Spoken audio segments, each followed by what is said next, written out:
Hey everyone, welcome to the Peter Attia Drive. I'm your host, Peter Attia.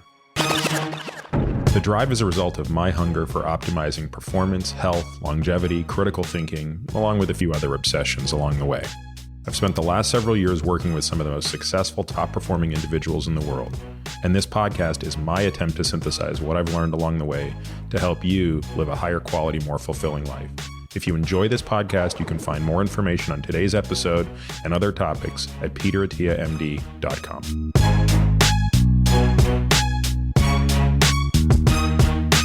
Hey everybody, welcome to this week's episode of The Drive. I'd like to take a couple of minutes to talk about why we don't run ads on this podcast and why instead we've chosen to rely entirely on listener support. If you're listening to this, you probably already know, but the two things I care most about professionally are how to live longer and how to live better. I have a complete fascination and obsession with this topic. I practice it professionally, and I've seen firsthand how access to information is basically all people need to make better decisions and improve the quality of their lives. Curating and sharing this knowledge is not easy, and even before starting the podcast, that became clear to me. The sheer volume of material published in this space is overwhelming. I'm fortunate to have a great team that helps me continue learning and sharing this information with you. To take one example, our show notes are in a league of their own. In fact, we now have a full-time person that is dedicated to producing those, and the feedback has mirrored this. So all of this raises a natural question. How will we continue to fund the work necessary to support this? As you probably know, the tried and true way to do this is to sell ads. But after a lot of contemplation, that model just doesn't feel right to me for a few reasons. Now, the first and most important of these is trust. I'm not sure how you could trust me if I'm telling you about something when you know I'm being paid by the company that makes it to tell you about it. Another reason selling ads doesn't feel right to me is because I just know myself. I have a really hard time advocating for something that I'm not absolutely nuts for. So if I don't feel that way about something, I don't know how I can talk about it enthusiastically. So instead of selling ads, I've chosen to do what a handful of others have proved can work over time, and that is to create a subscriber support model for my audience. This keeps my relationship with you both simple and honest.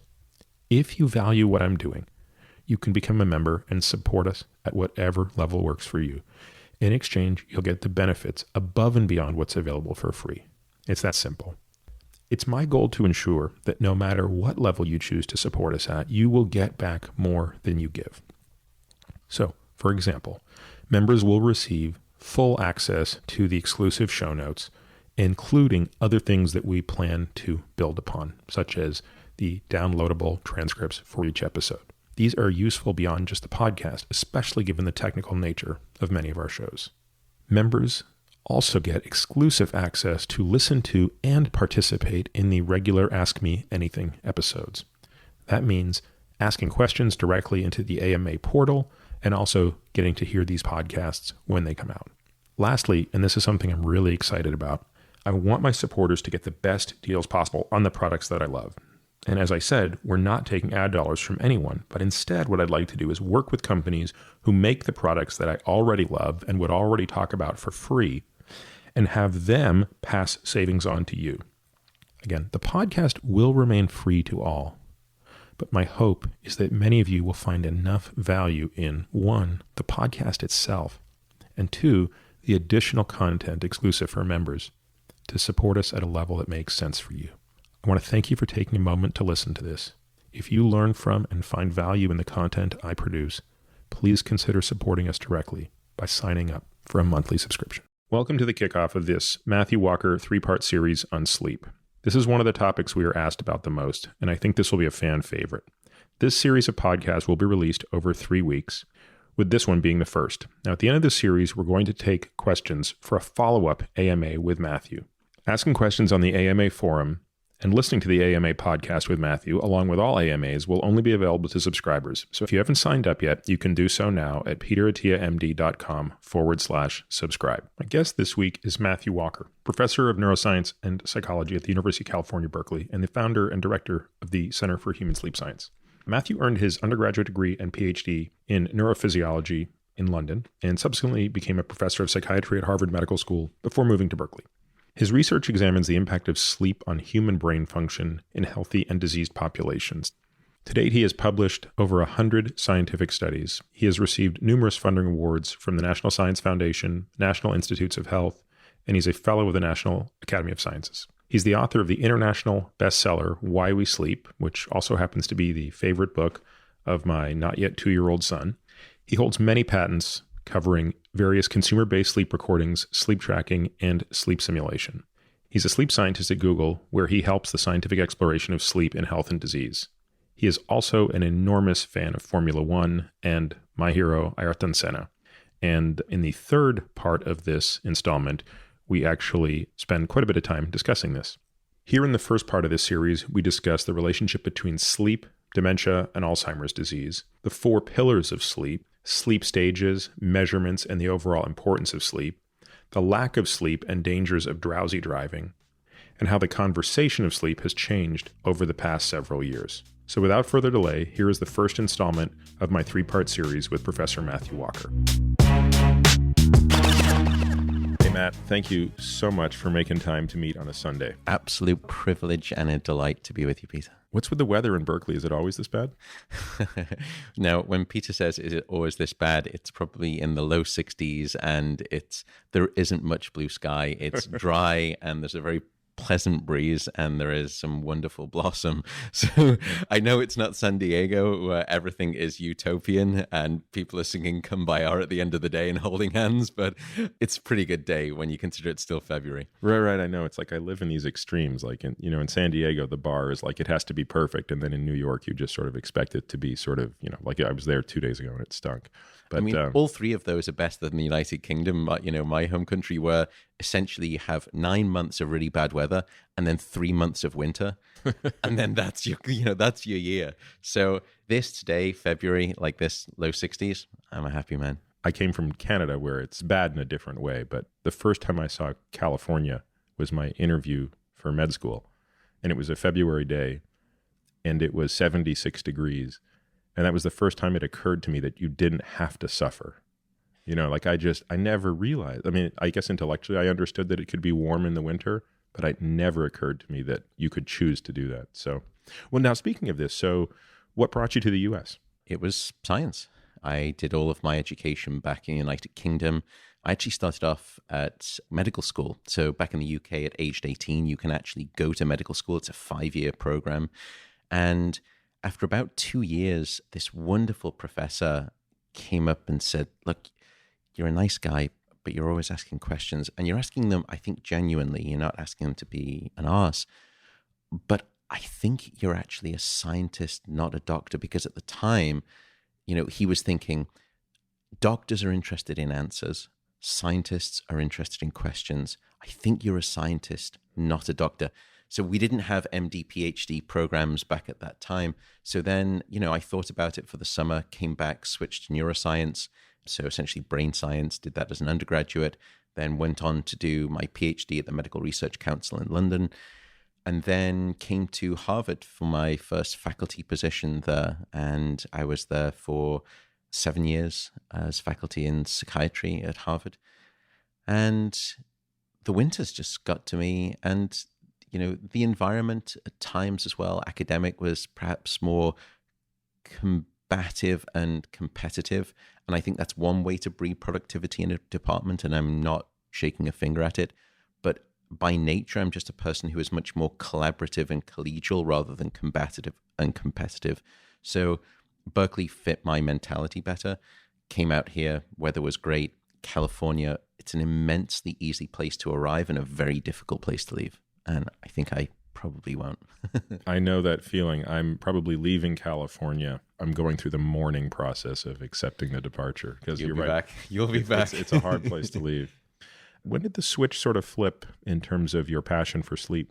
I think back at medical school, I was always interested in states of consciousness, I guess you would describe it as. I was fascinated by anesthesia. I was fascinated by even hypnosis. I remember I actually went out to meet this hypnotist to try and understand not, the act and the show. I wasn't interested in that. I fundamentally wanted to understand, what did he think happened within the brain to produce this altered state of consciousness? So I got really interested in how the brain can switch between sort of states, mental states, and then just fundamental awareness states. That then naturally led me to just become fascinated by sleep. I mean, there is no better demonstration of a gigantic shift in conscious state that happens to almost every single living creature on this planet every 24 hours. And back then, this was 20 years ago, we had this fundamental question: why do we sleep? And what was staggering to me is that it took a third of our lives. Every species that we've studied to date does it, sleeps. It seems to have evolved with life itself on this planet. Even more, we've understood the functions of the other main biological drives, eating, drinking, and procreating, for tens, if not hundreds of years. But the fourth main biological drive, the drive to sleep, had continued to elude scientific judgment. How is that possible? And back then, 20 years ago, if someone were to ask you, why do we sleep? The crass answer was, we sleep to cure sleepiness. And that's the fatuous equivalent of saying, well, we eat to cure hunger. Well, that tells you nothing about the fundamental nutritional benefits of macronutrition. But that's where we were at with sleep. So it was, for me, this perfect collision of a fascination in an innate biological problem and universal behavior conserved across evolution, together with the fact that we did it for a third of our lives, plus the fact that science had not been able to crack this nut. It was one of the last great remaining scientific mysteries. I thought, well, if you want to pick something that's going to sustain you for the rest of your life, and some of the most acerbic, brilliant minds in science had tried to crack this nut and failed, including Francis Crick, wonderful scientist who discovered the helical structure of DNA, it's unlikely I'm going to do it in my lifetime, but at least it will sustain me as a problem. And I could not let it go. And so that was where the intellectual bite happened. The data, the empirical scientific bite happened when I was doing my Ph.D. I was studying brainwave patterns in people with dementia. And I was trying to do differential diagnosis very early on in the course of cognitive decline, seeing which type of dementia did they have. Was it frontal lobe dementia? Was it Lewy body dementia? Was it Alzheimer's dementia? And I was failing miserably for 2 years. I was getting nothing. I used to go home. I was living in this doctor's residence, and I had this sort of, in the middle of my room, this little igloo of journals that used to sit in on a Sunday, just this kind of like sort of sanctified circle of knowledge.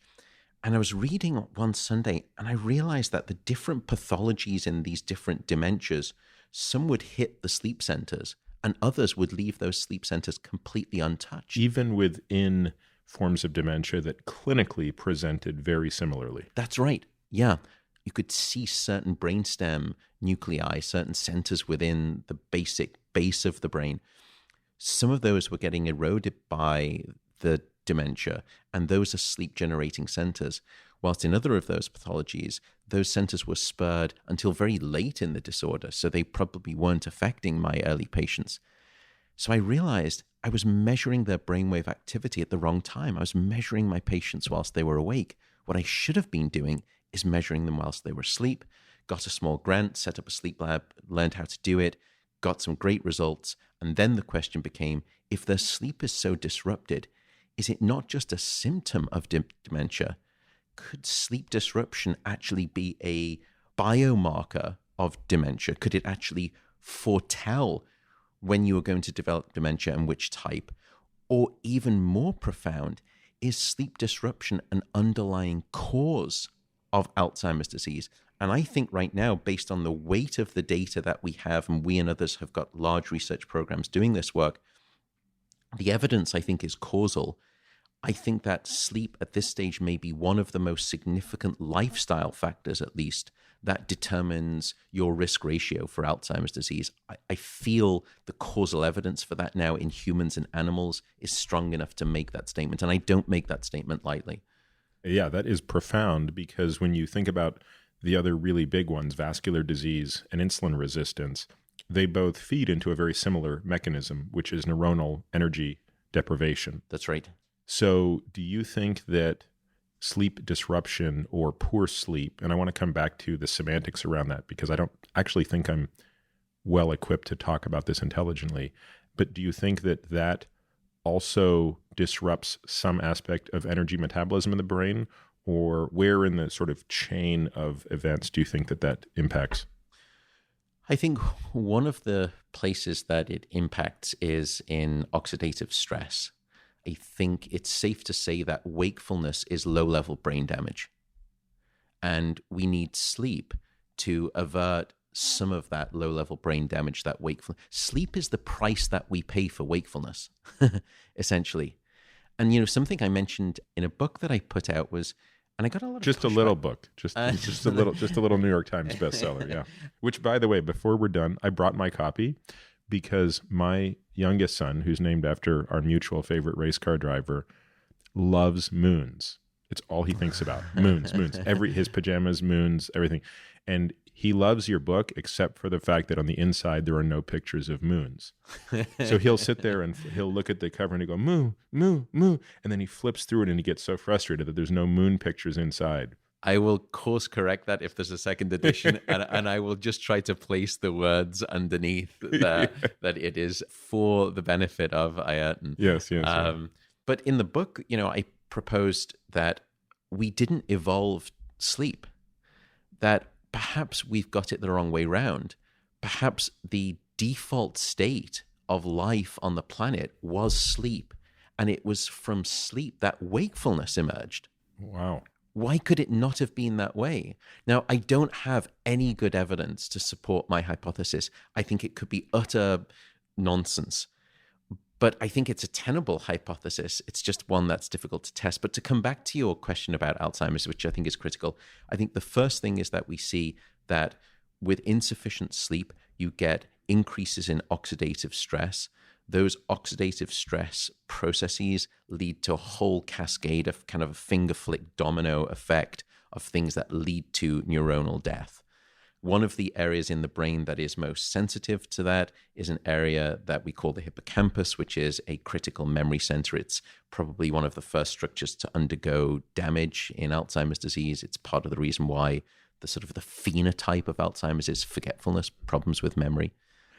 I think perhaps the stronger evidence, though, in terms of sleep and Alzheimer's disease risk is a remarkable discovery that was made probably about 5 or 6 years ago now by some folks at Rochester University in rats. And what they discovered is that the brain actually has a sewage system inside of it. Now, your body has one that you're all familiar with called the lymphatic system.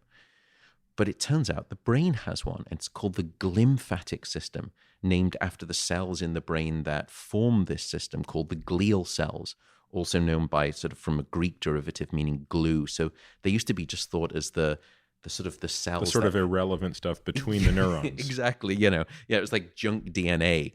And of course, what we always learn is that Mother Nature is far too efficient to leave inefficiency on the table, like glue or junk.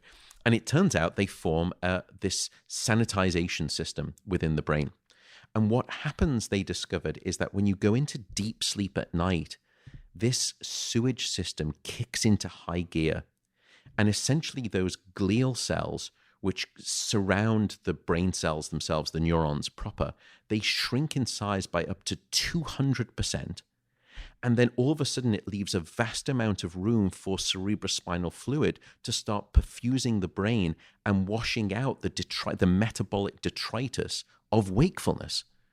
So it would be like New York City at night, all of the buildings shrunk down to 200%. They became miniaturized. And then there was this big effluent flush that just happened across Manhattan to clear out all the debris. And it's essentially good night, sleep clean, that you get this power cleanse at night. Why is this related to Alzheimer's? Well, one of the critical ingredients that they found that the glymphatic system washed away was a sticky toxic protein called beta amyloid. Beta amyloid is probably one of the 2 core proteins that we know underlie your risk for the development of Alzheimer's. Ergo, if you're not getting your sleep at night, you're not getting that washing away of the toxic Alzheimer's protein. every night, then you are building up more amyloid within the brain. If you keep doing that night after night, it's like compounding interest on a loan. It's just escalating your Alzheimer's risk. That's why we can then explain the associational evidence, which I don't like associational evidence in epidemiological studies, and I don't think you're a huge fan of it, perhaps either. Just don't tell anybody at the Harvard School of Public Health. Yeah, or maybe the NIH when I'm applying for grants for epidemiological studies. But what we certainly see is that if you bucket people into the amount of sleep on average that they've got across the lifespan, and at the end of the sort of life, or in late life, in their 70s and their 80s, we do a special type of PET scan to map the amount of amyloid in their brain. And then you just sort of look at those brain scans. Anyone on the street would not need any statistics. They would not need any training in brain science to see that one of these maps is different to the other. It's like Sesame Street. And what is remarkable is people who are getting, 7 hours of sleep or less compared to 7 hours of sleep or more, there's marked differences in the amount of amyloid that's built up. Now, that's just associational evidence. But then when you take it down to the level of animal studies, where they selectively deprive animals of either deep non-REM sleep or they fragment their sleep, you get an immediate amyloid buildup centrally within the brain. You start to have what looks like a sort of, an amyloid sort of genic process that's happening. That's rats. So then we can all wave our hands if we want, because we would like to beat our chests and sort of, say, I don't need my sleep, and that's just rat stuff. Well, the studies have now been done in humans, where we will take a human being and for one single night, we will take away their deep sleep. And the way that you do that is that you just play these auditory tones at night. So they never wake up. So the total amount of sleep that they get is still 8 hours, but I can just selectively excise your deep sleep when that sewage system should be kicking into gear. And then the next day, we do something that's really rather unpleasant. We do a spinal cord puncture, and we suck out some cerebrospinal fluid, and we can measure the amount of the two toxic proteins linked to Alzheimer's. One is called beta amyloid that we've discussed. The other is called tau protein. And we see the next day, after one night of sleep disruption, a significant increase in circulating levels of amyloid and tau. For me, that was kind of like the turning point where I finally felt comfortable going on record and saying, at this point, folks, I really feel comfortable saying that your sleep is a critical component of your prevention of Alzheimer's disease. I really think the evidence is now, in that direction and way in that direction. It's not just epidemiological. It's not just prospective longitudinal studies, which are better than cross-sectional sort of epidemiological. It's not just causal in rats.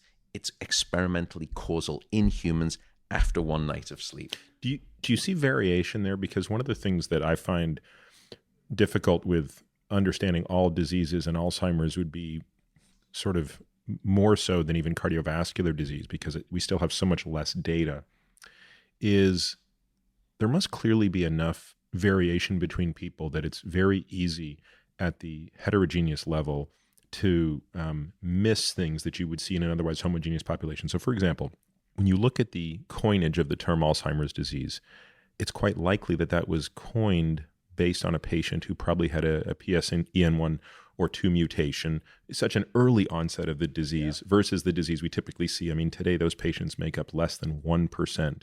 And it's almost a different disease from these are people that are presenting in their 50s and they're usually dead before they're 60, whereas the 99% of the population are getting a sort of later onset disease. And even, of course, then within that population, all of the variation with ApoE genotype, it almost makes you wonder if there's different susceptibilities to this deprivation, because everybody and their brother can point to the exceptions to these rules, right? The person who did everything right, slept like a baby every night, and ends up down this one path. And then, of course, the person who does everything incorrect and seems to be, completely fine, or at least from the perspective of, no obvious disease. So your analogy is really interesting, because I don't really find myself hugely in the amyloid beta camp as the main causal driver. I think it's more of a result. But it's interesting what you posit is, if it's more about the clearance of that than the generation of that, that would be a congruent view with this idea that, There could be other things on the back end that are driving this primarily. But of course, I think with Alzheimer's disease, it strikes me as just so complicated because of the genetic predisposition coupled with the multiple pathways that can seem to drive comparable insults to an otherwise incredibly sensitive organ. I hugely cleave to the idea that probably what we call Alzheimer's right now is going to be subtyped at some point in the future. That will imagine it's like cancer, right? Where in 30 years, hopefully the rate of growth has slowed, that it's not, a pandemic, but you might have 5 subtypes or something for that. That's right. And I think we will see that, and then we will start to pattern match what features. I think the fact that sleep already, let's just call Alzheimer's disease this strange heterogeneous sort of mix right now that we feel uncomfortable about in terms of pinning one exact pathological ingredient as the causal trigger for that. In fact, I actually probably think tau is, if you look at the data, I think the data are better for tau than in amyloid. terms of predicting cognitive decline, at least, than amyloid is. But the fact that, we've now found that insufficient sleep will also lead to tau aggregation too, I think is concerning and worrying. But let's accept that this Alzheimer's thing, this disease state, is heterogeneous. The fact that sleep, and we can find such a strong predictive sleep signal in terms of that risk, despite it being such a diffuse gray matter ball itself of a disease, must mean that the links between insufficient sleep and this heterogeneous thing are, I think, probably quite strong. Otherwise, the dirtiness of the equation would be such that those associations would be far weaker rather than stronger. The fact that they're already present leads me to believe that when we do eventually subtype Alzheimer's disease, we will then find that there are subsets of sleep features that are deterministic of those subsets of Alzheimer's. So, for example, deep sleep will be predictive of one form of Alzheimer's. Sleep fragmentation, which is more about sleep quality than it is about physiological quantity. Sleep fragmentation will be predictive of something else, another sort of subtype of Alzheimer's disease. Then I think, basic duration could matter. I think there probably are 4 pillars of sleep. There is probably regularity. How consistent is your sleep schedule? Are you undergoing what we call social jet lag, which is where you're bouncing around, you're going to sleep at 1 a.m., then 10 p.m. and all over the map. So there's sort of regularity. There is the continuity of your sleep. Is it fragmented? Are you waking up many more times, or is it just nice one long shot? That's a second feature. I think the third feature is quantity. How much sleep are you getting, and how much of the different stages of you are you getting? And then independent of how regular your sleep is, how continuous your sleep is, and the amount, the quantity, the final is quality. And quality has come big in the last 5 years in the sleep field. In other words, what is the electrical signature of your sleep? And just because you're getting 8 hours of sleep doesn't mean that you're getting 8 hours of good electrical quality deep sleep.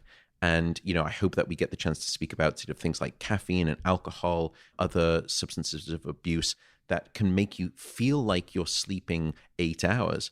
But so quantity, just fine, quality poor. So to come back to your question, I love the way that you think about that problem, and I agree with it very much that Alzheimer's disease is probably going to be heterogeneous. I think the pathology already points to that and its complexity. The way that sleep plugs into that heterogeneous disorder that we call Alzheimer's is also going to be heterogeneous in nature.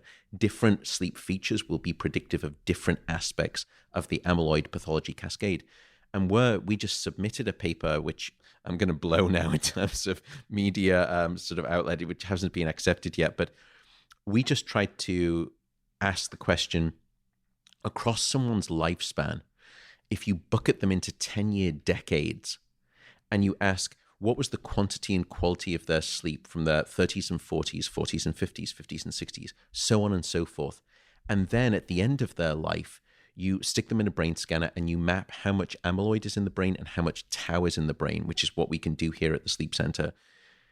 And then you essentially can, in a retrospective manner, say, was sleep at certain times of life more critical in predicting how much amyloid you will have late in life? So in other words, are there certain decades during an adult's lifespan where sleep is even more important for determining your... How can you do that retrospectively? So let's say you had this cohort of patients. Maybe at best you could, through questionnaires, infer duration, but how would you be able to infer anything about depth or quality? So depth we can't do, but quality we can do. So we've got a set of standardized questionnaires that have been essentially validated against gold standard, what we call polysomnography, which essentially is sleep laboratory grade recording with electrodes. And what we find is that those questionnaires have good predictive validity relative to objective gold standard measures. So it's a hop, skip, and a jump, but you can say, look, these subjective questionnaires seem to go pretty well hand in hand with sleep quantity and quality. Let's take those questionnaires and then let's ask of those patients what they were doing in terms of their sleep quantity and quality in those different bucket decades of their life. And it has all of the problems that you can imagine. Yeah, because this seems like a slightly better version of a food frequency questionnaire, which your peers would be relying on to do the same question about nutrition. So it's reliant on an individual. It's got problems with history because, the further you go back, does that signal of accuracy degrade? How big are the hazard ratios? Because I guess this is where one of those things where if sleep could account for 25% of this disease, or if it increased the risk by, say, 25% would be a better way to say that, it strikes me as unlikely that you could see that signal, because that's not a big enough signal with all the noise you've just described. But if you were talking about a hazard ratio of 6 or 7, or, it's so funny, today one of my kids asked me about smoking, like, why do people smoke? And this, I couldn't resist going down the Bradford Hill pathway of, unfortunately, he's 4.5, but he got probably about a 12-minute lecture on epidemiology and the hazard ratio of small cell lung cancer and smoking. But the punchline of my story to him... Peter Attia, ladies and gentlemen, Peter Attia. Yeah. I was trying to explain to him what it would mean to have a 14x increase in risk, which was basically what was observed in the first physician study of smoking.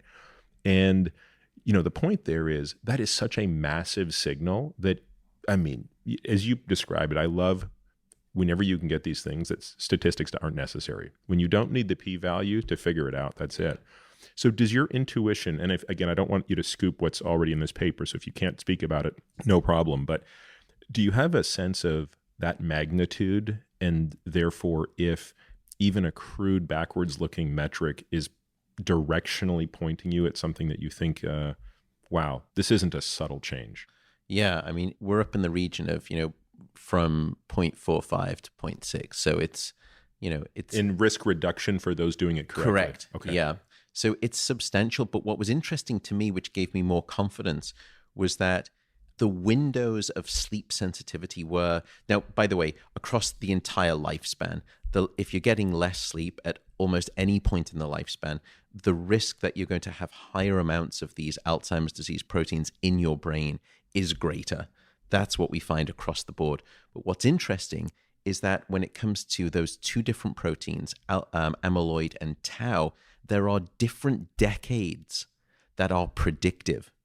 So if it's just one global subjective bias in your questionnaire, that you shouldn't see that result. So there is a sensitivity and specificity to these two different proteins that, to me, got me more excited that it transcended some of the limitations that are inherent in this approach. And also the fact that for amyloid, you get a very strong predictive signal, 30s to 40s, and then again, sort of 60s to 70s. And for tau, it's actually somewhere in sort of starts in the 50s to 60s and then goes through until the 80s. So what in terms about of childhood? 80 years old. So we didn't go back in terms of childhood, just because at that point, it's really difficult to feel confident about that data. You'd have to get parents who are not living at that stage. But to me, I think the fact that you got these strange kind of and you described a bimodal distribution for amyloid beta. For amyloid, which then lends me to believe that that result is difficult to explain by sort of just general memory biases, which would be kind of more of a linear approach. But I think the point is that, the evidence think that continues to build in favor of this story that insufficient sleep is a significant lifestyle factor in your deterministic ratio odds of developing Alzheimer's disease is ever stronger now. And the fact that, unlike many of the other lifestyle factors, the mechanism underlying it has now been demonstrated causally in humans and adults, and it's been done so acutely within a 24-hour period of time. That, to me, just knocked me sideways. And the controls did not have... So if you controlled for everything except the perturbation, you didn't see the amyloid or tau rise in the controls. Yeah. See, this is kind of interesting, too, because one of the reasons I've been a little less excited about amyloid, there's two reasons. One is what can only be, I think, described as just the abject failure of the pharmacologic approach to amyloid reduction. At our last counting, I don't want to be misquoted on this. We'll include it in the show notes, what the actual number is, but it's basically one amyloid antibody quasi-success at disease stabilization to the tune of 2,000 failures. That's one thing. The second is the autopsy studies of people who died without any clinical evidence of Alzheimer's disease who still have amyloid, making me wonder if amyloid is necessary but not sufficient. Yeah. And therefore, what if there's something else going on? And of course, the third thing I would now add, just based on thinking about it for 2 seconds, so this might not be well thought out, is in the next couple of hours, we're going to talk about a whole bunch of other things that sleep does that are in and of themselves completely devastating to your health, that also would feed into that. For example, the impact that negative sleep has on cardiovascular disease. And it's become quite clear that if you're doing bad things to your heart, you're doing bad things to your brain. And of course, we're going to talk about glucose disposal, hyperinsulinemia, and all of those things, which also have a clear impact. So I think this would only strengthen the case that sleep deprivation is bad for you and bad for your brain. It, to me, makes it harder to tease out potentially the mechanistic links, although there's no reason, as you said, that it can't be multifaceted. Yeah, and I think there are certainly those conundrums where you see patients with non-trivial amounts of amyloid in the brain, let's say, at postmortem, who are even only in the early stages of MCI, of what we call mild cognitive impairment. They haven't transitioned yet to I'm glad you Alzheimer's remember disease. to explain these things, because I'm nodding away like, yeah, of course I know what MCI is. So, yeah. But that aside, I think the idea that it's necessary, maybe not sufficient, but necessary, if you truly don't want necessary in your life, and if you're getting insufficient sleep, you're placing a necessary there where it doesn't necessarily have to be. No, the analogy could be with lipoproteins. You know, there's that's a very, right? I mean, lipoproteins are absolutely necessary, but not sufficient for atherosclerosis. And so some people say, well, there's no efficacy in reducing lipoproteins. And I think part of it is it's diffuse, right? You're only tackling one of the four constitutive elements. Four things have to happen for you to get atherosclerosis, the lipoproteins being one. So that's actually an interesting idea. And it's a great argument for why would you want something that's necessary but not sufficient there? Why would you decrease your odds? Yeah, I mean, think about it like this. If your goal, the two most feared diseases in developed nations right now, I believe, are cancer and Alzheimer's disease. And I would say it's in the other order. And I think Alzheimer's is top of the list there. Do you want to de-risk the probability of Alzheimer's disease in your life? If you truly don't want to invite right to this thing called Alzheimer's disease and invite it in the mail coming at you, but you're getting less than 7 hours of sleep a night, you're not working in the direction that you wish. You're going against Alzheimer's disease prevention, and you're working well towards Alzheimer's invitation. People will often say, how much sleep do you get? And I'll say, look, I give myself a non-negotiable 8-hour sleep opportunity. And that's not because I'm trying to practice what I preach. I don't want to be some poster child for sleep. If you understood what I knew about sleep and all-cause mortality, as well as most disease processes, you would realize that I am being nothing short of utterly selfish in my preservation of an 8-hour sleep opportunity. I don't want to die young, and I don't want sickness and disease in my life. My family, for example, has got a very strong history of cardiovascular disease. And we know that deep sleep is probably the best form of blood pressure medication that you could ever wish for. That would be an easier one to study. I'm guessing we'll come to that later. The ability data to perturb deep sleep and then see the change in The blood consequence. pressure. Yeah. I think the point is, I think I've bashed people over the head with this sufficiently, but the link between a lack of sleep and Alzheimer's now, I think, is very strong. And what I find, though, positive about that is with Alzheimer's disease, just as you mentioned, when it comes to pharmacological approaches, we just don't have anything that looks robust right now. So medicine in many ways, and especially for Alzheimer's disease, has started to shift from a model of late-stage treatment to early-stage prevention. And I think I feel very comfortable saying that one of the best preventative actions that you can take on the basis of the science right now is start to capitalize on your sleep at night.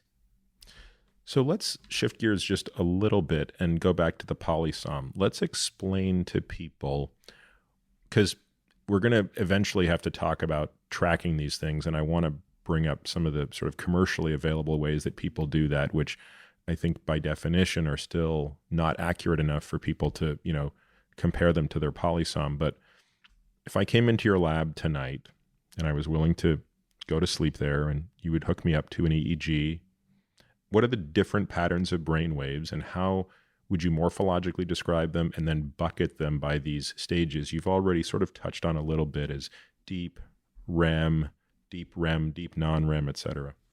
Yeah, so upon falling asleep, human beings, and in fact all mammals, will experience two different stages of sleep. One of them is called non-rapid eye movement sleep. The other is rapid eye movement sleep.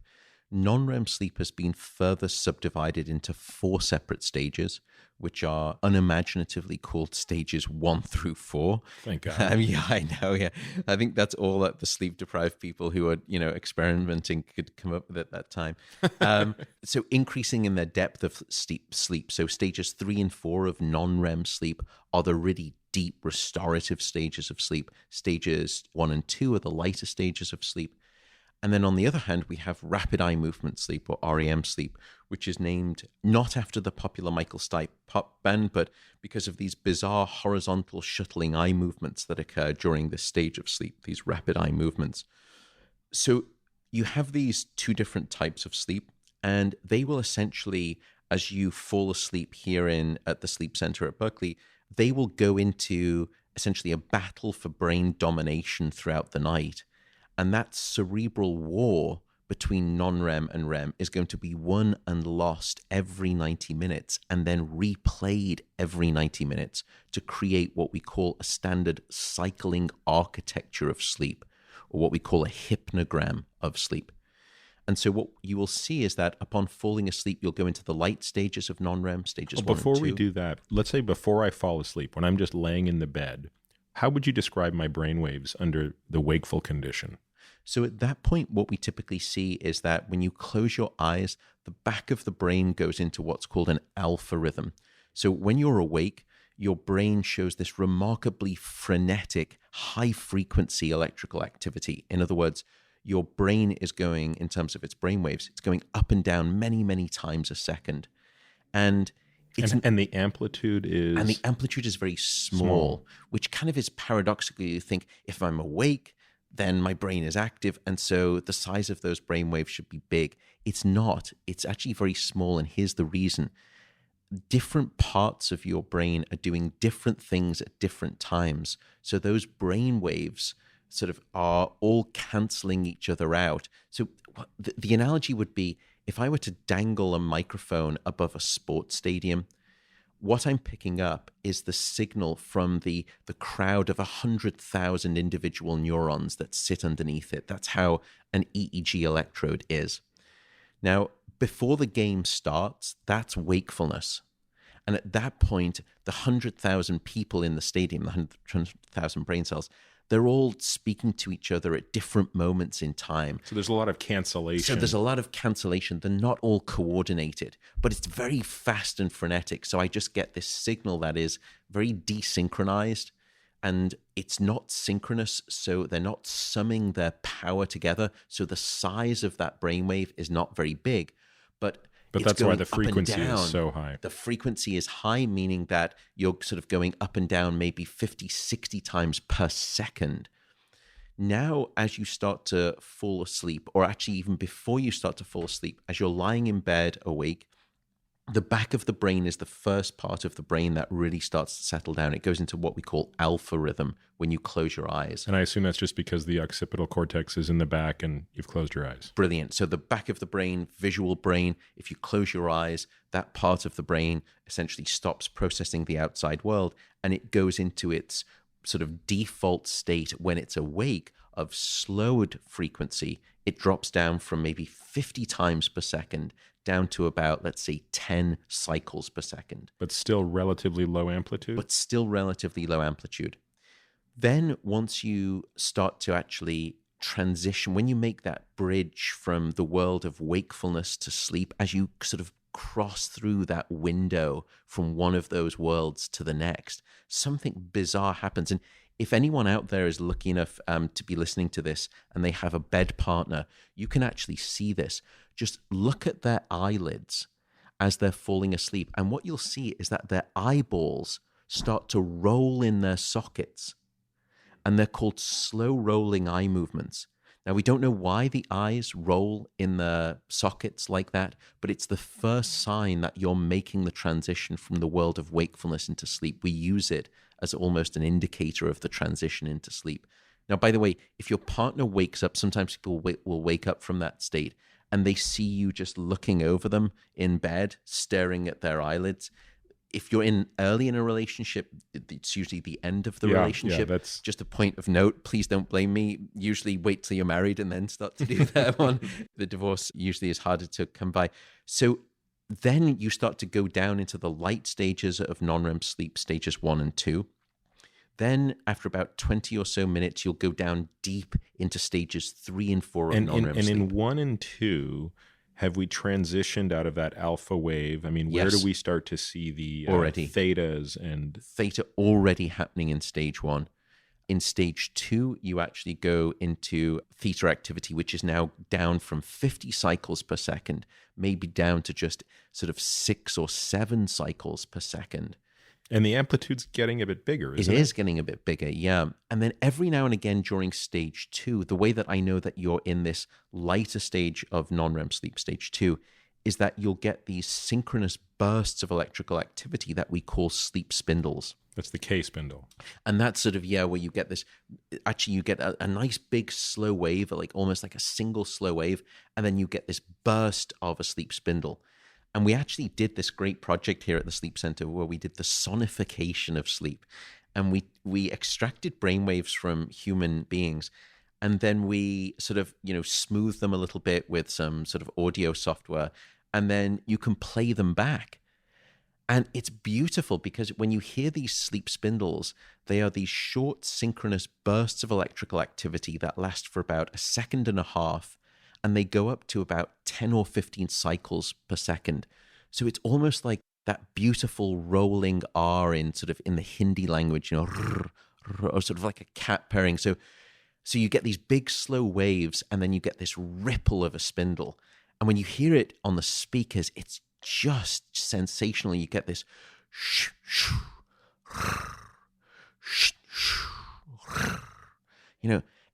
it's every time I hear it, I mean, this is spine-tingling stuff when you realize this is going on right now, physiologically, in someone's brain. And then from there, you start to go down to the really deep stages of non-REM sleep, stages 3 and 4. And at that point, the brain goes into this incredible synchronous mantra chant of these slow waves. So the brain waves slow down. You go down to maybe just 1 or 2 cycles per second. Very, very slow brainwave activity. But the size of those waves crashing on the beach of the cortex, as it were, they are huge. And the reason is this. Go back to the sports stadium analogy.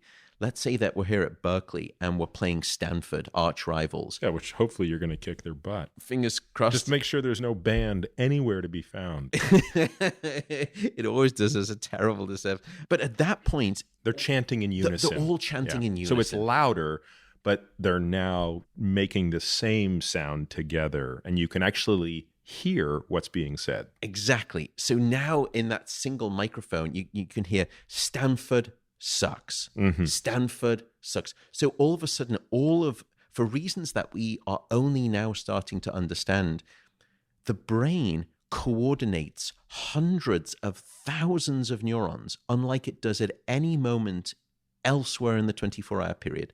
Hundreds of thousands of brain cells all decide to join hands, as it were, physiologically, metaphorically, and they all fire together, and then they all go silent. They all fire together, and then they all go silent. And what I find amazing about that, by the way, is how slow that frequency is. This could be only happening once a second, right?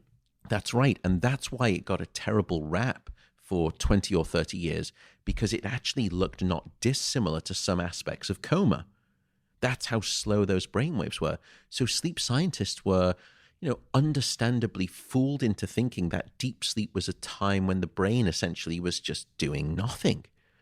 Now we realize the exact opposite is true, because it's during that deep sleep that you get essentially information transfer within the brain. It's a file transfer mechanism.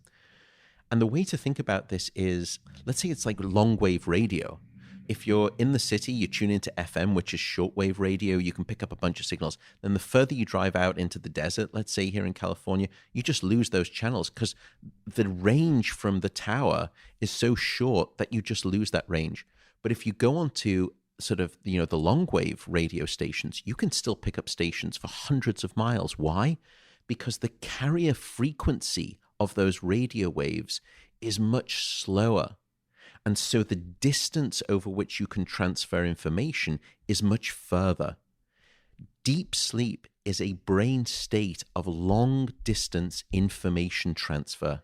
Is there morphologically a difference that you can see between stages 3 and 4, which are obviously both delta waves, but how do you distinguish those two? Technically, no. The way it's defined is that what proportion of a 30-second period of time, and that's the way that we score sleep. I'll have you sleep for 8 hours, then I'll chop up that 8 hours into 30-second bits of information, and for each 30 seconds, you'll get a sleep score, and then we add them all up. And what differentiates stage 3 of deep non-REM sleep from the very deepest stage, which is stage 4 non-REM sleep, is simply what proportion of that 30 seconds is consumed by that deep, slow brainwave activity. If it's sort of less than 50%, then it's stage 3. If it's more than 50%, stage 4. So morphologically, no, although if you really look at it, morphologically, on average, yes. The waves are typically larger in amplitude and slower in frequency in stage 4 than they are in stage 3. And do people always progress monotonically through these, or do sometimes people go 1, 2, 4, 3 REM, for example?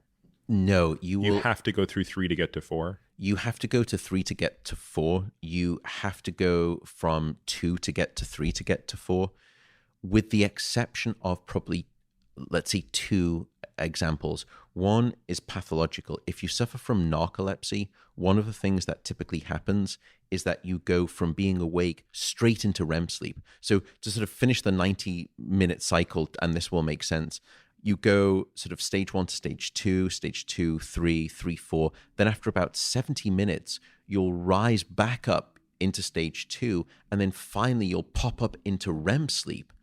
And then you'll have a short REM sleep period. And then you'll go back down again, down into non-REM sleep, up into REM, down into non-REM sleep, up into REM.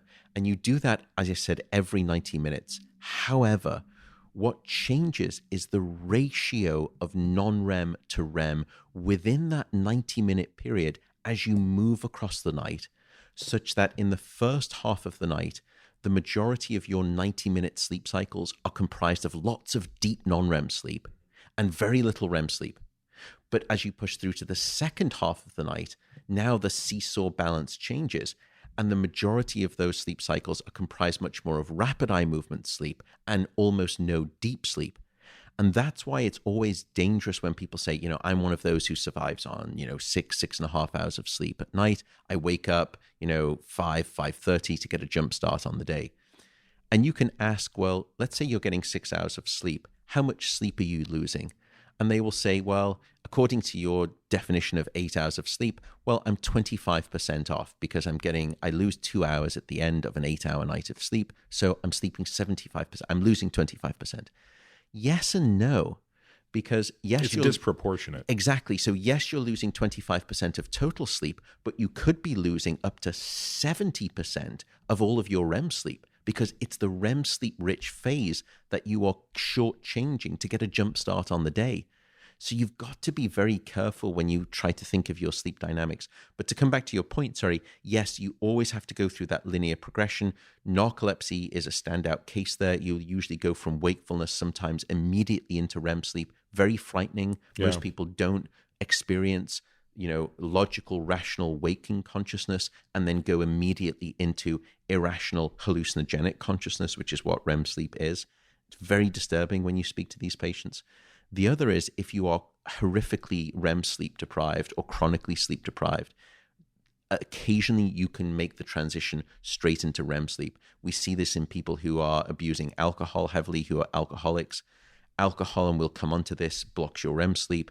You can build up such a hunger for REM sleep that the brain says, well, tonight I'm going to forego the non-REM sleep. I'm just going to go and feast on REM sleep straight away. There's hysteresis in the system, maladaptively so. That's a bad sign when you get hysteresis like that type of pressure. Does this explain, and maybe this is not even really correct, but you could see that someone who's constitutively sleeping 6 hours a night would suffer perhaps fewer of the memory consolidation issues because they're still getting much of their deeper sleep earlier in the evening, presumably where that hippocampal consolidation takes place, and the lack of REMs manifestations are just harder to see? Like, does that partially explain any of that, or is that even accurate? It turns out that different types of memory rely on different stages of sleep at different times of night. So what we found is that you need sleep after learning to essentially hit the save button on your memories so that you don't forget. And for that, it's all about deep non-REM sleep. So as long as you were getting, let's say, the first, half of the night, the first 5 hours, then it's likely that you may have been able to protect those memories. But here's the other problem, that stage 2 non-REM sleep, which actually happens most in the second half of the night. In the second half of the night, you're having either REM sleep or stage 2. And in fact, if you look at those sleep spindles, they exponentially increase towards the end of the night. So you get most of your sleep spindle rich sleep in the last 2 hours of the night.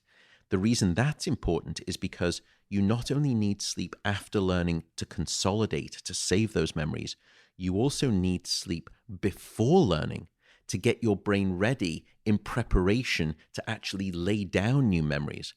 And there, it's stage 2 non-REM sleep and these spindles. So what we've discovered is that the more of those sleep spindles that you have, the greater refreshment of your memory encoding ability. So think about it like this. And this is a very beautiful experimental demonstration because you can surgically deprive people of each of those. And I've seen other talks you've given, of course, and in your book, you touch on this where you could preferentially, from an experimental standpoint, prevent somebody from consolidating memory, and you could similarly prevent them from forming new memory.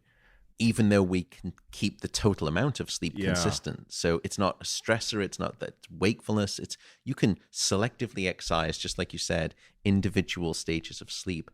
What's the biggest detriment that persons face clinically with the reduction of REM? I think right now, based on the weight of the evidence, it probably starts with mental health. Anything from depression, anxiety, through to disease. Anxiety, depression, and then suicidality. I think one of the most striking things that we've been seeing in our hands and other people have demonstrated too, and this is probably the second other big area of work that we do here at the Sleep Center, is sleep and mental health. Sleep is emotional first aid, bottom line, period. And what you find is that in young teenagers, one of the strongest predictors of, firstly, suicidal ideation, in other words, thoughts of taking their own life, strongest predictors of suicide attempts, and tragically, a very strong predictor of suicide completion is insufficient sleep and sleep fragmentation. And what we've been finding is that it's REM sleep that seems to provide essentially a form of overnight therapy. And it's REM sleep that resets or recalibrates the emotional networks in the brain. And there's a network of them that involves an area called the prefrontal cortex, and particularly the middle part of the prefrontal cortex, which acts like a top-down regulator of your emotions. So there's deep emotional brain centers like the amygdala, which is a centerpiece region for the generation of strong, impulsive, aversive, negative reactions. Anyone with a young boy knows what the amygdala does. Right, exactly. If they have a temper tantrum in the middle of, the supermarket, it's because firstly their prefrontal cortex, has it's just not developed yet. And what little of it that there is, if they haven't slept well, is obliterated. That's actually a really great example of one of the most obvious observations. Like we taught, any parent listening to this knows how emphatically you protect the nap. Correct. And it's like for emotional, mental health. Just for behavioral health of the child, right? Correct. And it's sort of like your day revolves around the nap. Like, can you go to Disneyland today? I don't know. Depends if we get the nap schedule and, yes or no. And what you're basically providing is a technical explanation for something that is so empirically obvious, it's undeniable. And it's not the opposite, right? So bear with me for a moment. When it comes to the broader mental health stuff, you could easily construct an argument that says the arrow of causality is the other way. Yeah. The person who is anxious, it's the anxiety that's keeping them awake. Mm-hmm. Now, my guess is in reality, these two feed off each other constantly. I think you're absolutely right. You might be predisposed to anxiety that fosters lack of sleep. The lack of sleep amplifies and boom, boom, boom, boom. It's a two-way street, but is the traffic flowing more dominantly in one direction than the other? And I think this is what your point you're going to make. But then the behavior of a 4-year-old is a perfect example of you only need to screw that up one night. You give a 4-year-old one bad night or miss one nap, it's very obvious how that translates into the behavior.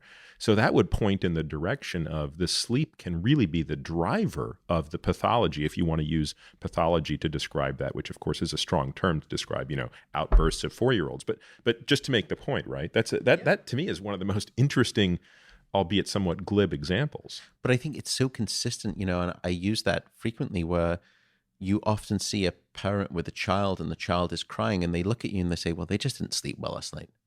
As if there's this universal parental knowledge that bad sleep the night before equals bad mood and emotional reactivity the next day. And what's striking is that if you look at the data, somewhere between infancy and even now childhood, not only do we abandon the notion that sleep is absolutely essential and non-negotiable, but we start to stigmatize it with this label of laziness, that you're slothful or that your child is slothful for getting sufficient sleep. And the reason that upsets me, and I'm getting a little bit, animated, which is odd for a British man, but the reason I do is because, firstly, it took Mother Nature 3.6 million years to put this 8-hour thing called a night of sleep in place. And within the space of 70 years, if you look at the data, we've lopped off almost 20 to 25% of that. Imagine coming along and saying, in the next 100 years, I think what I'm going to do is for the entirety of human society, I'm going to reduce their oxygen saturation by about 20 to 25%. Do you think that's a good idea? And the answer is no. No, it's such a great example. I'll pause for a moment just to tell a funny story that you and I have talked about off mic, which is, up until about 2012, I was in the I'll sleep when I'm dead camp. And I know what led to that. It was a very deliberate decision at the end of medical school when a good friend of mine, with all the best intentions, who was a year ahead of me, so he was now at the end of his internship as I was about to begin mine. He said, and this is in the days when we didn't have the 80-hour work week requirement in residency. So we averaged, I think, about 114 hours a week in the hospital. So he said to me, look, Peter, you're signing up for, 5-7 years of this thing. If you spent every moment outside of the hospital sleeping, you would still be tired. The only difference is you wouldn't have any fun. So make sure you live every moment that you're not in the hospital to the fullest.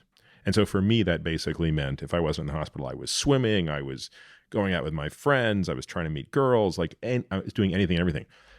Such that during that period of my life, I I just know because I was pretty adamant about recording how much time, like I was very wed to this idea. There's 168 hours in a week. If I'm spending, 114 of them here, and I spend this many driving, and I spend this many getting groceries, and I spend this many swimming, and blah, blah, blah, blah, blah. I think I was about 28 hours a week of sleep.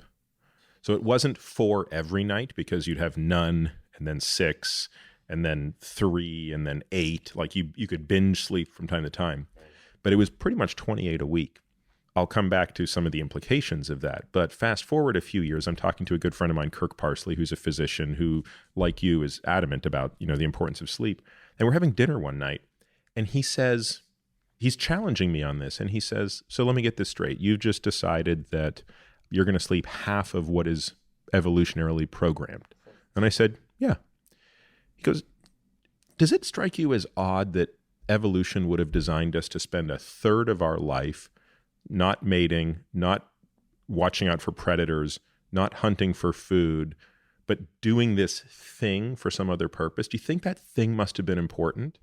And it was such an obvious argument, but it really overnight changed the way I thought about this, which was evolution went to great lengths to do this, and superficially at great cost to us, right? I mean, you could argue, well, imagine you didn't need to sleep and you could spend 24 hours a day foraging for food or a mate or some other thing, but it didn't. So it's sort of like there's probably a reason we are not anaerobic. To your point about reducing oxygen saturation by 25%. If you were to think about that, during sleep, just as you said, you're not eating, you're not finding food, you're not finding a mate, you're not reproducing, you're not caring for your young, you're vulnerable to predation on any one of those grounds, but especially all of them put together as a collective. It's completely anti-evolutionary. It sounds like the dumbest thing. And, I've often said, and it has been said before, if sleep doesn't serve an absolutely vital set of functions, it's the biggest mistake that the evolutionary process has ever made. And we now realize from this constellation of evidence that Mother Nature did not make a spectacular blunder in putting this thing called an 8-hour sort of need of sleep in place. It is the greatest life support system that you could ever wish for. It is a remarkable health insurance policy. And what's great is that it's largely democratic. It's mostly free. And in terms of a prescription from a doctor, it's largely painless. So I almost wanted to title the book "Consciousness is Overrated," or just sometimes ... consciousness is overrated. But when you really look at the evidence in terms of de-risking just about every disease that is killing us in the developed world, it's very hard to look no further than sleep. And that's why I don't want to trivialize diet, and I don't want to trivialize movement and activity. But what I would say is that if you want to put sleep up against either one of those two and kind of play the whole head-to-head game, which I don't think we need to do here, I would simply say that sleep is the foundation on which those two other things sit. It's not the third pillar of good health. I think it is the foundation. That's a really interesting way to think about it, because I typically describe 4 pillars, or 5 if you include all of the exogenous molecules that you could lump together. But another way to think about it, which again, I don't think is necessarily the right way to think about it, but sometimes it makes the point. If you deprive yourself of food, how long can you survive? Well, we have one person up to 382 days. Even someone who's as lean as you could survive 30 days with no food. How long could you survive without water? Depends greatly on the temperature, etc. But you could make the case that deprivation of sleep would result in the quickest reduction of health. Certainly more than not eating or not exercising for, a period of time. And those studies have been done in rats. Yeah, and actually we know some of this from humans who have been trying to... in fact, didn't the Guinness Book of World Records, I can't remember if I read this in your work, they've actually banned attempts at longest period of sleep deprivation. So I mentioned this. Yeah, you know, there was a time when you could still try and beat the world record of sleep deprivation, and it got up to about I think the last true effort was about 24 days. But I think it was debatable, that one. But based on the weight of the scientific data, the relationship between sleep loss and mental health, sleep loss and cancer, sleep loss cardiovascular disease, sleep loss and metabolic syndrome, Guinness started to feel very, very uncomfortable. And then when suicide came on the table, it pulled it. So in other words, think about this. There was a gentleman, Felix Baumgartner, I think his name was, who, sponsored by Red Bull, went up in a capsule in a hot air balloon to the outer surface of our planet. This was about 4 years ago. This was remarkable. He opened the door and then he jumped out and he fell back down to Earth at over 1,000 kilometers an hour. Using his body alone, he broke the sound barrier and he successfully came down. And now Guinness says for that, just fine. However, to sleep deprive yourself, no, much more unsafe. Right. We're not going to let it happen. You are allowed, just to put it in context, you're allowed up to 12 jumps off Niagara Falls. Basically. But that's okay. But no, you're not going to. That's such a great point. I want to go back to one other thing to close the loop on this. And again, the listener may say, boy, there's a lot of stuff going on here, but there really is. Like, this is, I think you have to have a lot, and I'm trying to think about all the questions I can ask that others would have. If you took two individuals who are sleeping 6 hours a night, if you have one person who, just for the argument's sake, is doing it from 9 p.m. to 3 a.m., and another person's doing it from midnight to 6 a.m., would you expect, or even if it were, let's make it even more clear, it's the same individual, but you do it over a period of weeks, you transition them from 9 to 3 versus midnight to 6, would their sleep wave cycles look the same? Would they still be truncating the same amount of REM at the tail end of that? Or would they start to do some forward truncation? Forward truncation. So essentially what happens is that your brain has a different hunger or different appetite for different types of sleep. So think of those different stages of sleep like a finger buffet. And at different times of the night, that buffet is going to be sort of, consumed more heavily in terms of, the deep non-REM sleep phase, which would probably be the hours from 9 p.m. through until about sort of 3 a.m. Mm-hmm. That's really the window of preferential appetite for your brain when it comes to deep non-REM sleep. That's when it will preferentially eat at that type of sleep. But then from about 3 a.m. through until about midday, then the brain shifts in terms of its pattern. If you let people just sleep it out, if you look at sort of extreme owls who, and we should speak about chronotypes at some point, but people who, like to go to bed very late and wake up very late, essentially then the buffet is going to get hit hard in terms of REM sleep devouring. So I make that point that your brain has different taste sensitivities to non-REM and REM across the 24-hour clock face, because it means that if you're shortchanging your sleep by 2 hours, but you're doing it by going to bed very early and waking up very early, then what's going to happen is that you're probably going to be losing most of your REM sleep, because most of your REM sleep happens in the late morning hours and you're already awake by 3 or 4 a.m. in the morning. And so you're not getting the chance to get into those REM sleep rich phases. And which of those patients would develop more appetite for sleep the subsequent evening? The person who was deprived, and you know why I'm asking, by the way? It's exactly what we were talking about earlier. It's this jet lag question. Right. If you know you've got that flight and you need to force yourself to sleep at a time zone that's not right, I'm just now thinking about, well, I always do the 9 to 3. Right. Would I be better off doing in other words, I'm depriving myself of REM. Would I be better off restricting you're depriving yourself of REM, but you're also still depriving yourself of total sleep as well, when it comes to the jet lag model.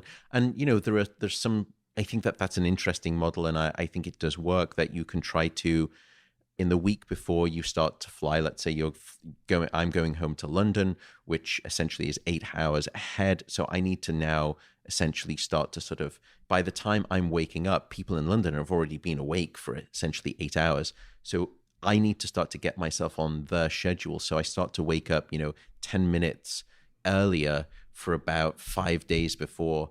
And, so I'm only about an hour shifted, but it helps. And then the morning of the flight, I'll wake up especially early. Yeah. And then I won't make the mistake that everyone makes on those transatlantic flights, which is they sleep in the second half of the flight.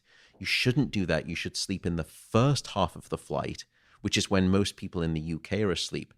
And by the middle of that flight, most people in the UK, that's their time to wake up. And so you should be waking up that time so that you build up enough of this sleepiness pressure by the time that you want to get to bed once you've landed that evening in London. And this won't make too much sense right now, and I think we'll speak probably a lot more about this when we speak about caffeine and adenosine and sleep pressure. But to come to your point, you're building up what's called sleep pressure. The longer that you're awake, the more of that healthy sleepiness that builds up. But to come back to the real question at hand, yes, just because you sleep, 5 hours from one point in the clock face, maybe earlier in the night to sort of early in the morning versus 5 hours late in the morning until later in that day, the type of sleep that you get will not be the same.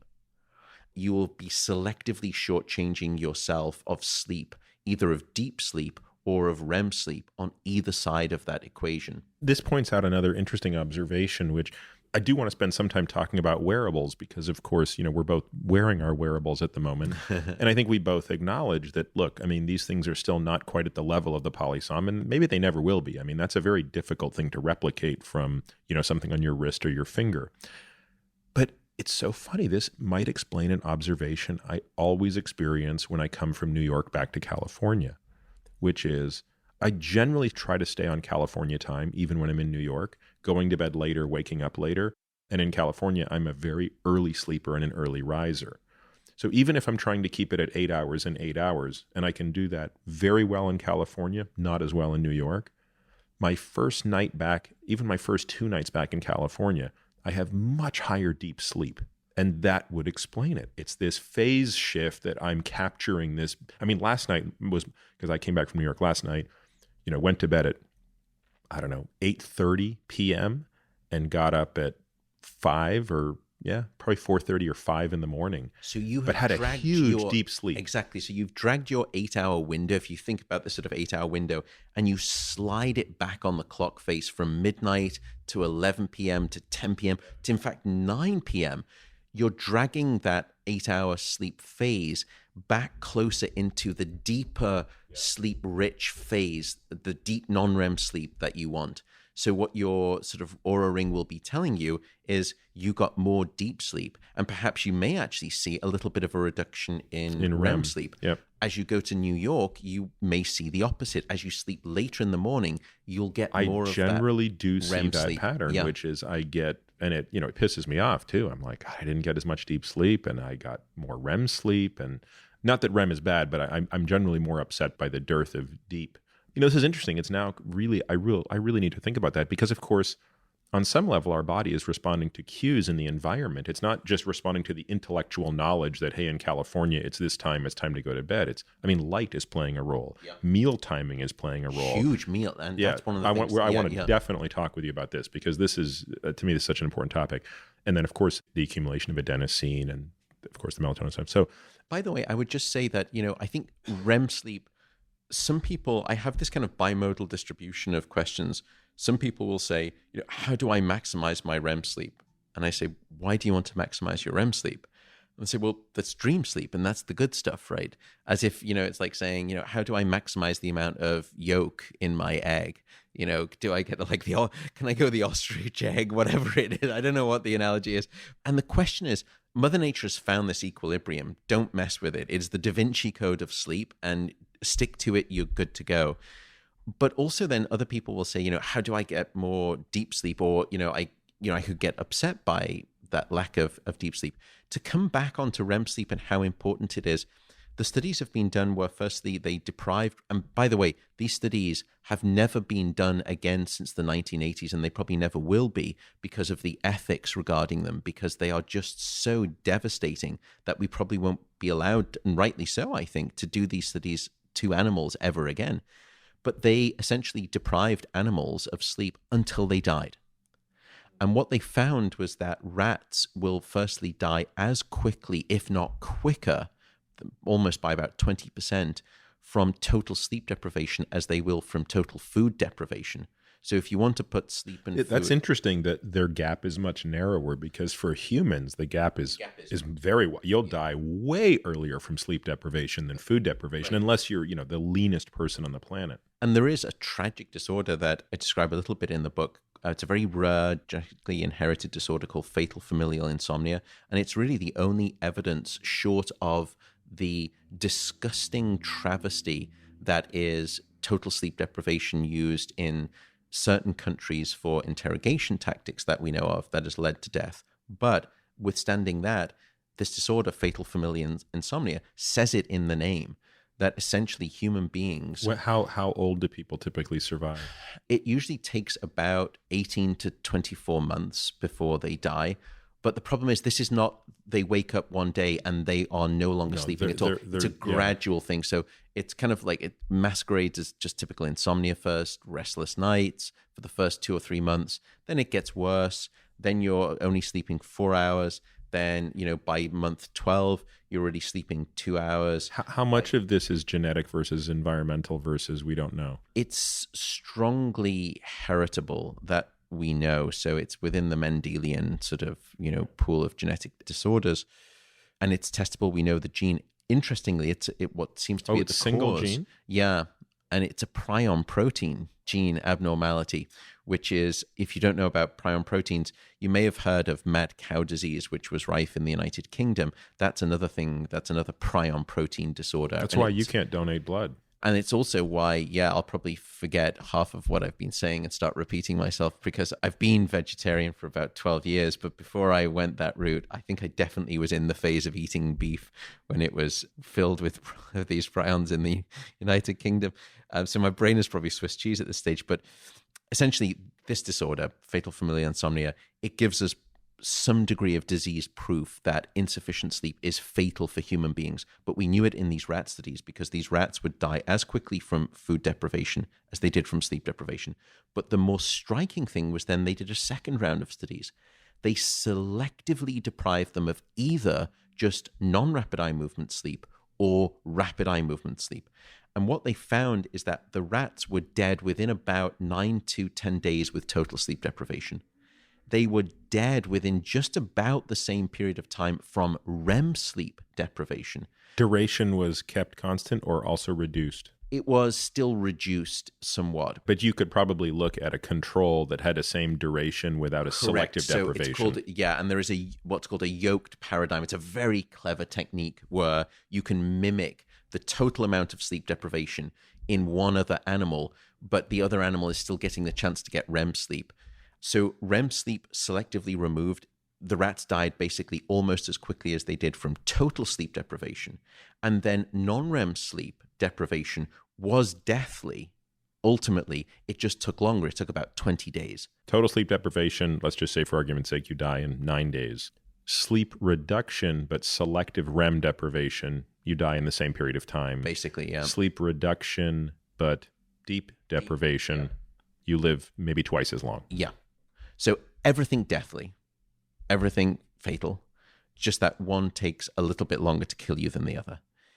And what I find either strange or exciting about that is, if you look from an evolutionary standpoint, those two types of sleep did not emerge at the same time.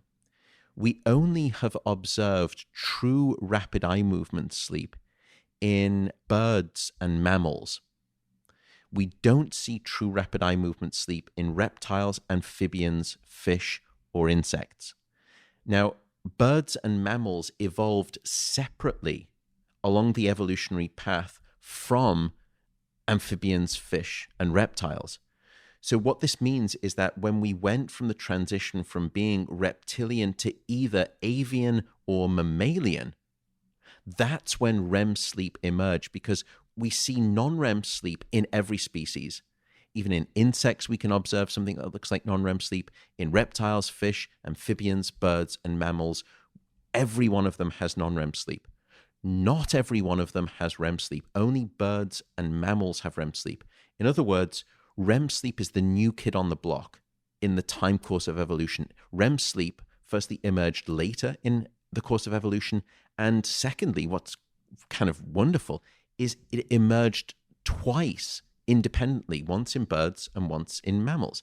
So you could argue that, well, if deep non-REM sleep, which is much more evolutionary from an evolutionary perspective, it's a much older form of sleep, wouldn't it be the much more necessary fundamental one? And therefore, wouldn't you die sooner No, from deep non-REM sleep? it seems the opposite, because you'd say, well, for the same reason that the cockroach can survive the nuclear disaster, the avian mammalian pathway is more evolved neuronally, presumably, and therefore probably requires something essential in REM that when it deprives you, it takes away your superpower, which is a cortex.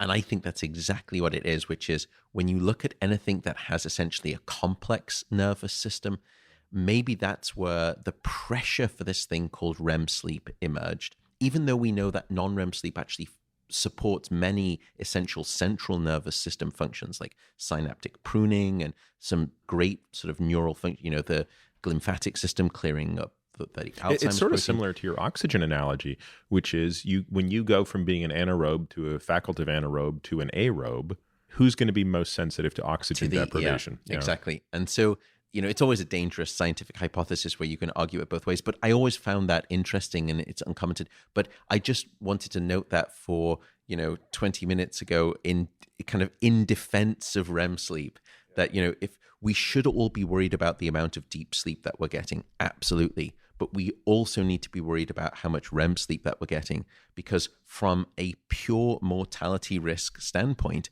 REM sleep is arguably even more important than non-REM And sleep. we'll come to this later, but my recollection of the literature is, and I think you even alluded to this earlier, ethanol's biggest hit is going to be on REM, isn't it? Hands down.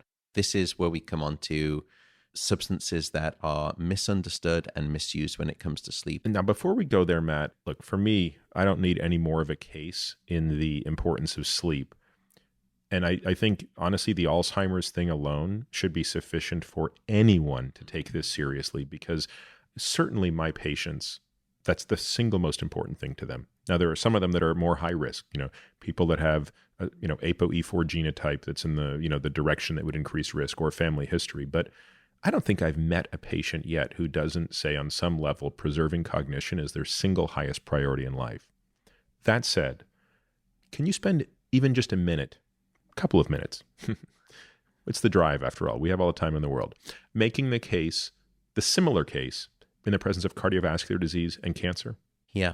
And I want to touch on that point before we go on about this Alzheimer's disease risk. A lot of people out there may be having this sort of like sleep machismo moment where they have this braggadocio attitude of getting insufficient sleep. And they say, look, I'm in my 50s and, I'm fit as a fiddle and my cognition is razor sharp and I sleep 5 or 6 hours a night. So we've got, heads of state, for example, who are saying this, people who, have a huge impact on the public.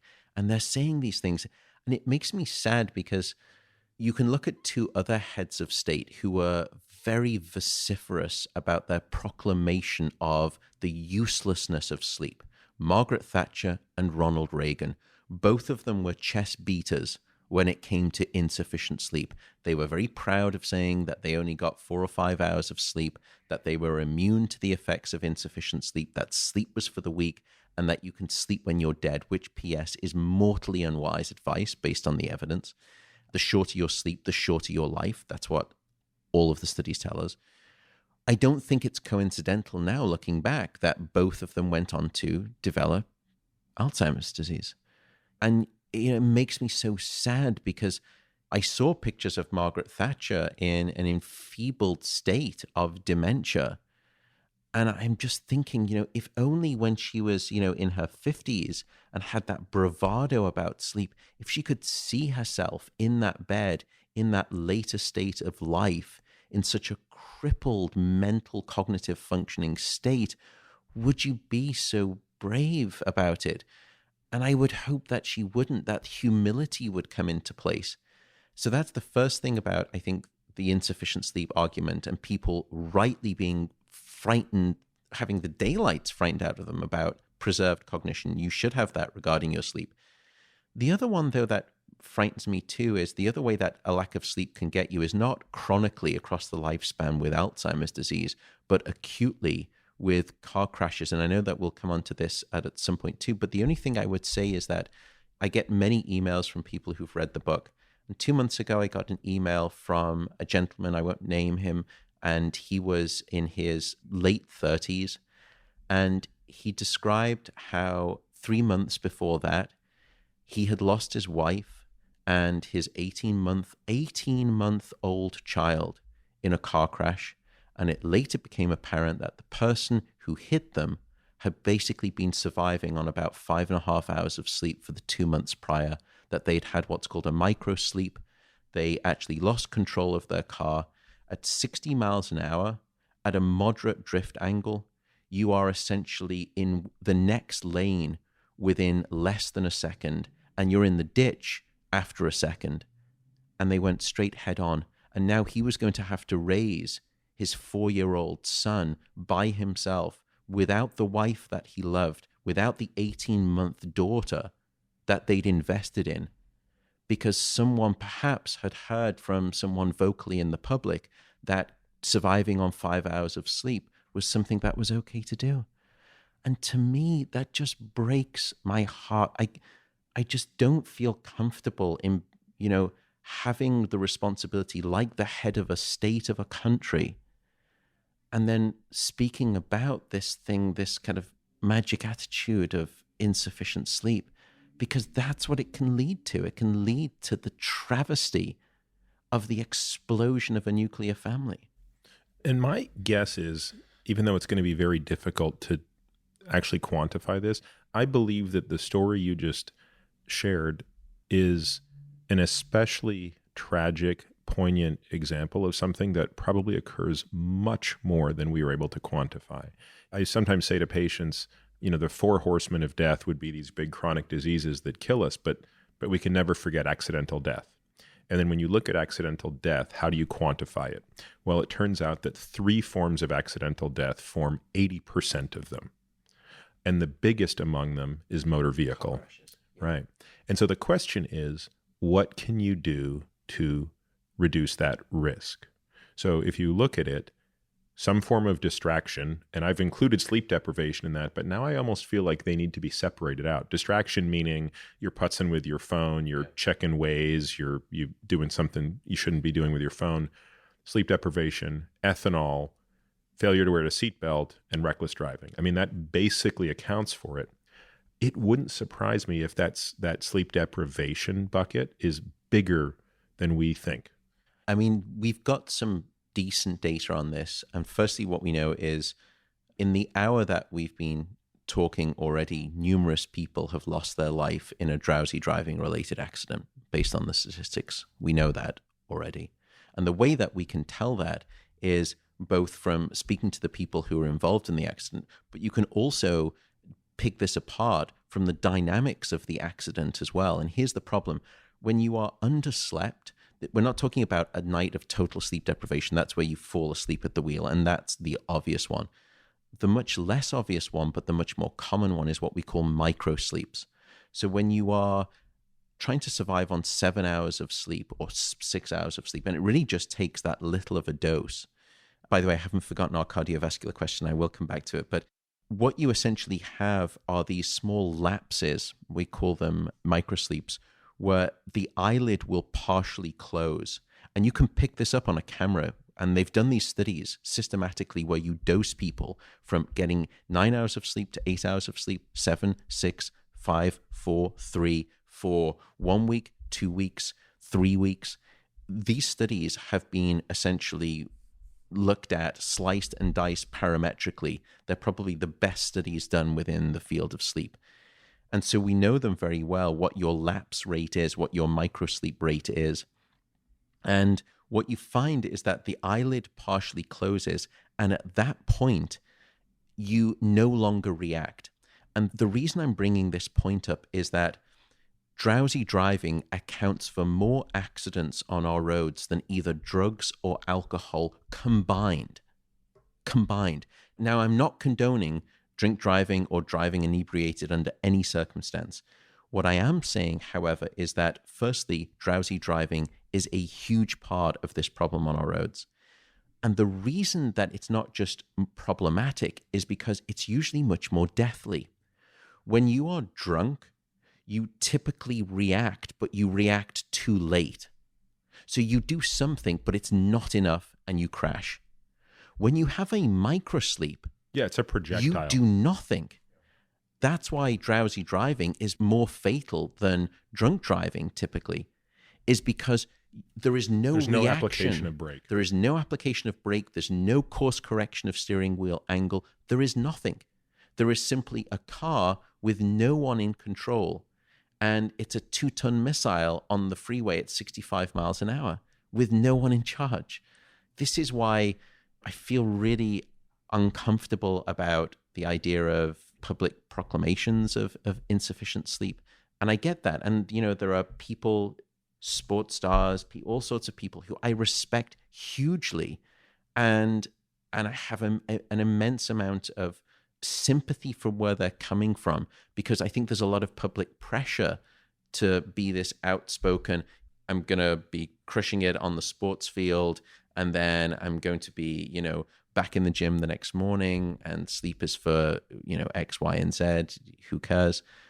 But then you get someone in a car and you hear a story like that, and I can't help but just have my heart broken. But I think, you know, Matt, your work has come along at a really interesting point. I mean, I have to be honest with you. I remember when your book came out, and my initial thought was, does the world need another sleep book? Because there's 2,000 of them out there.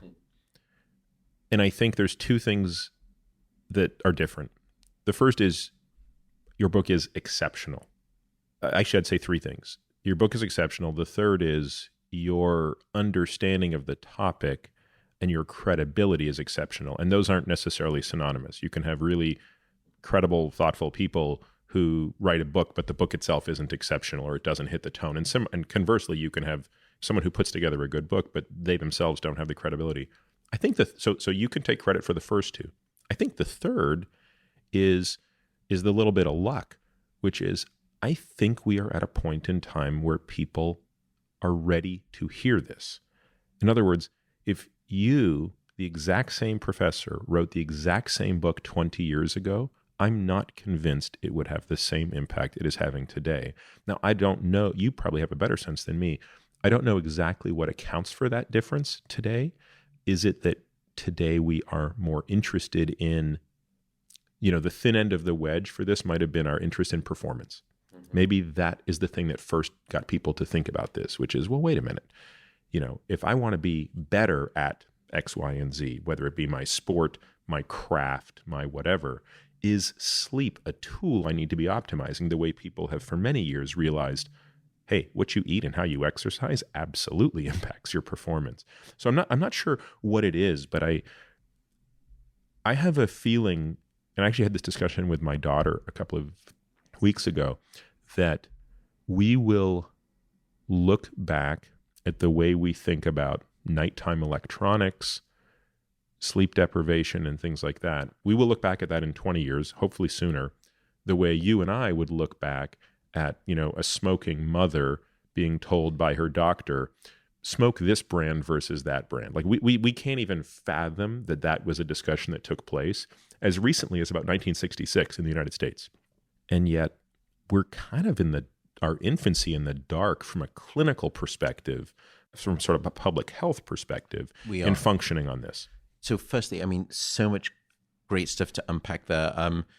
I think you're absolutely right. I think the success of the book is largely despite my my ability to write and convey ideas. I think what happened is that it was a perfect storm where there has I gave you 2/3 of the credit. Thank you, and I don't know if I can take them. I feel so ashamed, but I think the middle point is the erosion of sleep time has hit an all-time high. We are now sleeping less than we have ever done in what seems to be the history of our species. Now, we can't say that for sure, but what we certainly can say is that back in the earliest record that we have of a systematic questionnaire, which was in 1942 by Gallup, what they found was that the average American adult was sleeping 7.9 hours a night. Now that number is down to 6 hours and 31 minutes. That's the average. 6 hours and 31 minutes. That must mean that... How linear has that decline been, Matt? Has that been something... Non-linear. Yeah, it's accelerating, isn't it? It's accelerating, yeah. So I think you've had this ballistic erosion of sleep time, this decimation of sleep throughout industrialized nations. And it's not just America, by the way. Japan is even worse. It's down to 6 hours and 21 minutes. My home country, the United Kingdom, not much better, 6 hours and 49 minutes. And these are averages. You've got to imagine that, at least a third of the people are probably trying to survive on 5 hours of sleep. Certainly during the week they are. It's that plus this incredible explosion of sleep science over the past 30 years. And this perfect storm has led to a collision where society is sleeping less. Disease and sickness has been escalating in a manner that, we've almost never seen before.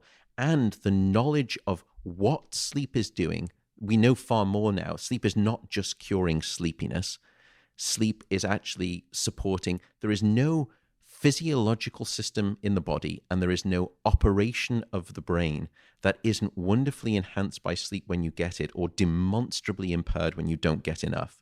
That knowledge and the causal knowledge of sleep in that, it's not just associational, it is many of them are causal links with those disease states, I think led to this ability to write this book at this time that felt as though it was somewhat unequivocal, that it was very difficult to argue with. You can pick apart one study from another, but when you build that blueprint manifesto, when you build the scientific, cold, hard, rational, emotion-free case for sleep, it's very difficult to argue with. And it just happened that we were at that time in our human history with sleep, and we were at that time in our scientific journey regarding our understanding of sleep. I think that's why the book felt like it needed to be written and needed to be written now. For what it's worth, you had many moons on the front and back covers, so my little IR was delighted. Yeah, he loves that book. He's probably read literally from cover to back cover. Back cover, nothing in between. Yeah, exactly. That's just fine. I ask people, please, you don't have to read the book. You just have to buy it. That's all I ask. Okay, there's literally 100 more things I want to ask you about. So can you make the case for why cardiovascular disease is worsened by or accelerated by sleep deprivation? And then same question I'm going to ask you in a moment for cancer. You can find all of this information and more at peterattiamd.com/podcast.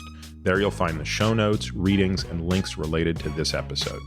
You can also find my blog at peterattiamd.com. Maybe the simplest thing to do is to sign up for my subjectively non-lame once-a-week email where I'll update you on what I've been up to, the most interesting papers I've read, and all things related to longevity, science, performance, sleep, etc. On social, you can find me on Twitter, Instagram, and Facebook, all with the ID Peter Attia MD, but usually Twitter is the best way to reach me to share your questions and comments. Now for the obligatory disclaimer. This podcast is for general informational purposes only and does not constitute the practice of medicine, nursing, or other professional healthcare services, including the giving of medical advice. And note, no doctor-patient relationship is formed. The use of this information and the materials linked to the podcast is at the user's own risk. The content of this podcast is not intended to be a substitute for professional medical advice, diagnoses, or treatment. Users should not disregard or delay in obtaining medical advice for any medical condition they have and should seek the assistance of their healthcare professionals for any such conditions.